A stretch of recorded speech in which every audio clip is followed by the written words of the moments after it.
Genèse chapitre 28, le verset 11 au 19e verset. Quand Jacob fuyait son frère Esaü pour son oncle Laban, il s'est arrêté en chemin dans un lieu appelé Bethel. Au milieu de la nuit, il a vu une échelle qui partait du sol et montait vers le ciel. Tout ce qu'il comprenait à ce moment, c'était que la présence de Dieu était là. L'échelle de Jacob est un symbole puissant qui a été interprété de différents types de manières. Jacob a vu une vision, l'échelle qui établit sur la terre, qui touchait le ciel. Mais j'aimerais vous dire, malheureusement, Jacob n'a jamais été capable d'interpréter correctement ses rêves. Mais il fallait plusieurs siècles après que Jésus-Christ vient d'interpréter le rêve de Jacob quand il rencontre Nathanaël. Donc le Seigneur Jésus-Christ va dans les détails du rêve de Jacob tout en remplaçant certaines données par sa présence. Dans Jean chapitre 1, le verset 51, Jésus dit: désormais vous verrez les anges descendre sur le Fils de l'homme. Avant de continuer, le groupe d'évangélisation Crête de la Porte du Salut CPS organise la deuxième édition de cette campagne d'évangélisation, suivie de la projection d'un film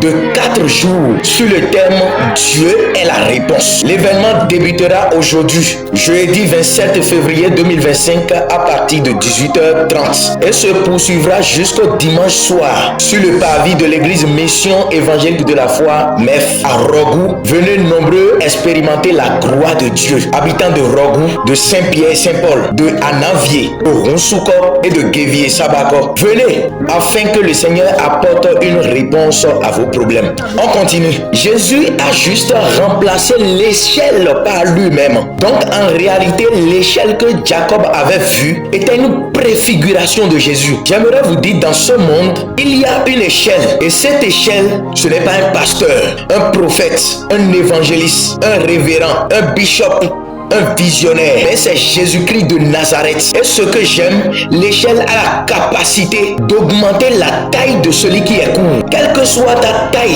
dans le domaine spirituel, dans le domaine matériel, parce qu'il y a une échelle. Je déclare au nom de Jésus-Christ, commence par monter, que ta vie commence par monter, que votre marchandise commence par monter, que votre finance commence par monter, au nom de Jésus-Christ de Nazareth.